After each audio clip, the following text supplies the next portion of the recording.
Lina xin mến chào quý vị và các bạn. Hôm nay mình sẽ tập nghe và đọc tiếng Anh. Và đặc biệt hôm nay Lina sẽ đọc vài câu chuyện trong quyển sách này.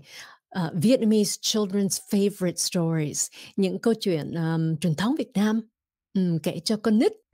Retold by Trần Thị Minh Phước. So I'm happy to be reading these stories.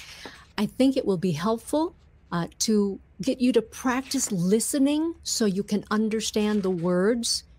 If you're an adult, you probably already know the stories. And also, it'll be helpful for you to read along. So you can do either, or even better, do both.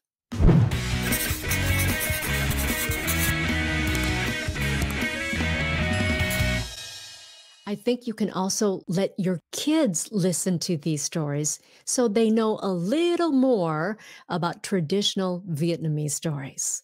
Okay. Are you ready? Let's start reading. The first story is The Legend of Bánh Chưng and Bánh Dày. In his old age, King Hùng Vương VI, a mighty and brave warrior, decided one day to choose a successor. He thought to himself, "It won't be easy to choose amongst my 22 sons. I must be very careful in choosing the one who will rule after me." The king was right. Just like their father, the princes were strong warriors, wise ambassadors, and ambitious adventurers. However, Prince Tiết Liêu, the 18th son, was not interested in hunting or in practicing martial arts like his brothers. Instead, he spent his time reading books and taking walks in the imperial court. The bonsai garden was the prince's favorite spot, and he could spend hours and hours pruning the miniature plants. One day, he asked the king to allow him to move with his wife and children to his mother's old village, where he could live the simple, humble life that suited him. Toward the end of the year, everyone began preparing traditional dishes to celebrate Tet. The royal court planned several ritual ceremonies to pay homage to the ancestors. Suddenly, the king had an idea for discovering who would be worthiest of the throne. He summoned all the princes and announced, "In 3 days, whoever brings the best dish to offer to our ancestors for the new year will be my successor." The princes set out in the quest for rare and exotic foods. The oldest prince climbed up to the top of the mountain and navigated through dark caves to harvest the swallows' nests. Some of the other princes went deep into the jungle for rare mushrooms and herbs, or deep down into the sea to seek out abalone and choice seafood from amongst the reef beds. Others sought advice for the best recipes. On his way home, Prince Tiết Liêu felt sad because he couldn't travel far like his brothers.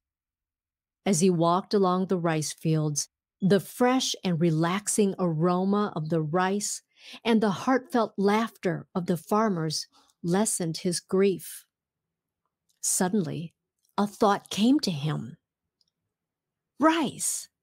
This precious grain feeds us all, from the richest of us to the poorest. My dish should be prepared from this. And the prince rushed back home full of excitement. That night, as he slept, the prince dreamt of a fairy who showed him how to prepare the wonderful dish to offer to the ancestors. You don't need to go far. Use your own hands, mind, and heart, and food harvested from your own lands to make rice cakes. You will rule the kingdom peacefully and gloriously, the fairy said. Thank you, the prince cried. I will never forget your great advice and kindness." At dawn, the prince was awakened by the rooster's crowing. Quickly, he woke his wife and shared his dream. Together, they went outside, looked up at the open sky, and thanked the fairy for her blessings. "We don't have much time," said the prince. "Let's make square and round rice cakes to offer to our ancestors." While his wife ground the sweet rice and prepared the meat, the prince went to the field and cut young leaves to use as cake wrappers. Their children washed and soaked the mung beans. After long hours of cooking, the whole family was happy to have beautiful cakes. They called them bánh chưng and bánh dày. On New Year's Eve, all the princes rushed back to the kingdom with exquisite and rare dishes. The king eagerly tasted every single dish and learned its meaning. Nothing tasted good to him. Then he noticed the square green and round white cakes from Prince Thiệu, which he had never before seen or tasted, at the far end of the table. "How did you come up with this dish?" asked the king. The prince told the king about his dream and explained, "The green young leaves and bamboo strings wrapping the cakes represent the protection and safety of family and home. The yellow mung beans and marinated meat stuffing represent the animals and plants on the earth and the food they provide for all. The square bánh chưng is our mother, the earth, and the round white bánh dày is the heaven sky." The king tasted both cakes and found them delicious, savory, and meaningful. And so, greatly contented, he joyfully proclaimed Prince Thiệu successor to the throne, and he declared that from that day on, the bánh chưng and bánh dày would be the traditional food offered to the ancestors during Tet, or Tết. I love bánh chưng. That's actually the first time I've ever heard of bánh dày. I think I'll have to ask my mom about that. But I love bánh chưng and bánh tét. Okay, the next story. My Tiêm and the Watermelon Seeds.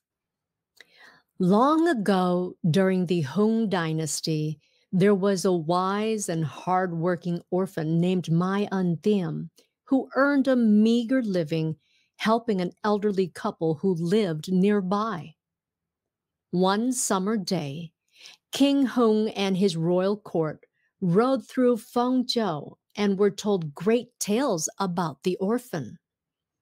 Moved by the orphan's warm heart, the king decided to adopt the young boy and bring him to his kingdom. As the years passed, My Tiêm grew up to be a strong and brave man. He proved himself worthy to the king, who admired his virtues and values.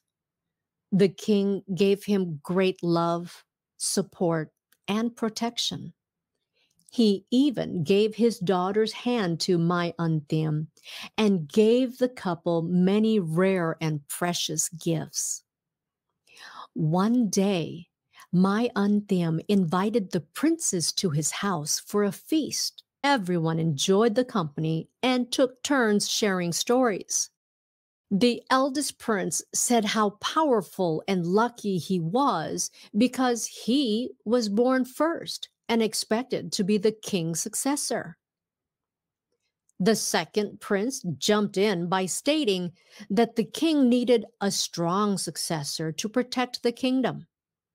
Stories went on and on and on. Everyone knew that the king loved and admired my Anthem the most, and they were eager to hear his story. As always, I believe in learning how to be happy and successful with what I have.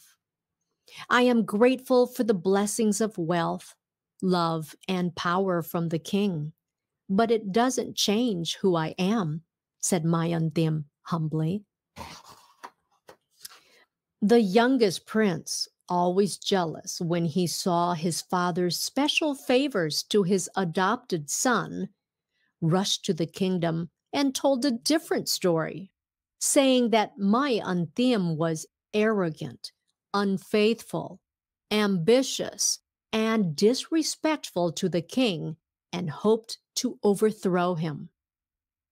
Infuriated, the king ordered his soldiers to take my Anthem and his family to a deserted island with nothing but his old blade and some dry seeds. The king wanted to punish the arrogant and unfaithful adopted son. "Let's see if he can live without my help and blessings," he cried. The next day, my Anthem and his family left the kingdom, escorted by the royal soldiers.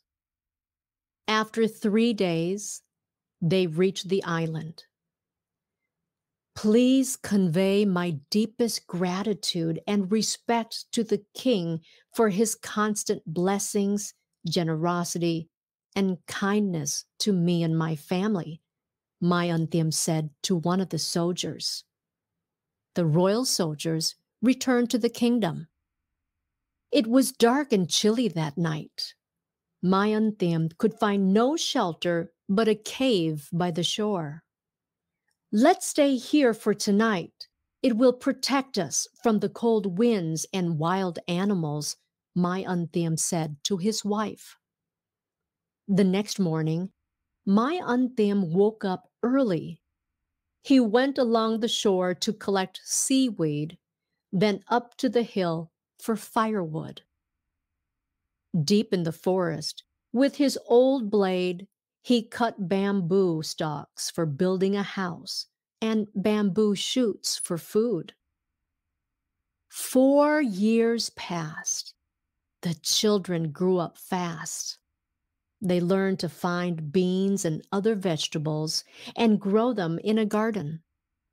My Anthem spent a lot of time tilling the rocky soil and went fishing.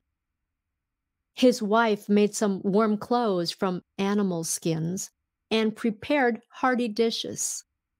Their life was stable. One day, while resting on the hill, my Anthem saw a flock of crows flying by the island, croaking and cawing angrily. Suddenly, he noticed something falling down from the sky. He ran up to the hill and surprisingly spotted some black seeds scattered everywhere. He collected them and chose a good spot on the hill to plant them. Before long, the whole hill was covered with strong green vines, bright yellow flowers, and many big, strange, round fruits of all sizes. "I don't know if this fruit is edible or how to eat it," said the wife. "Crows drop the seeds from the sky, and if birds can eat it, we can eat it as well," my Anthem replied. Then he chose the biggest fruit and cut it in half.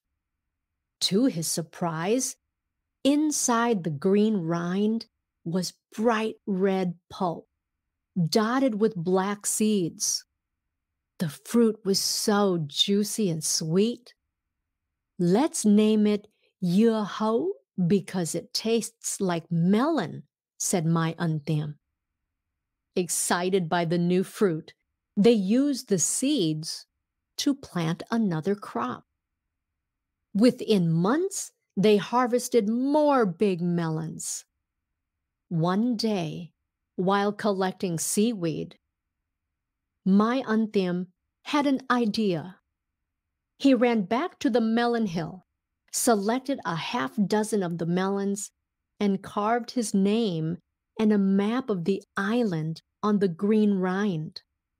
He rushed back to the shore and set the melons adrift in the sea in the hope that a sailor would find it. Every week, more melons were thrown in the sea until one day a merchant ship came to the island and looked for the owner of these delicious fruits. Many more ships came to buy the exotic fruits. My Antim's life became busier and more comfortable. With the merchant's help, he was able to send the finest melons to the king. One day, among the exotic dishes, the king noticed fresh slices of red fruit dotted with black seeds. He had never before seen such a fruit. He tried one piece and enjoyed it very much. When he asked about the source of the fruit and learned of the island from which it came and of the man who sent it, the king realized that the giver of the wonderful fruit was his exiled adopted son. Touched by my Antim's loyalty and generosity, the king ordered the soldiers to bring his family back to the kingdom. He regretted that he had misjudged his adopted son. My Antim is right. Through good times or tough times, nothing changes who he is. He deserves to be blessed, the king proclaimed.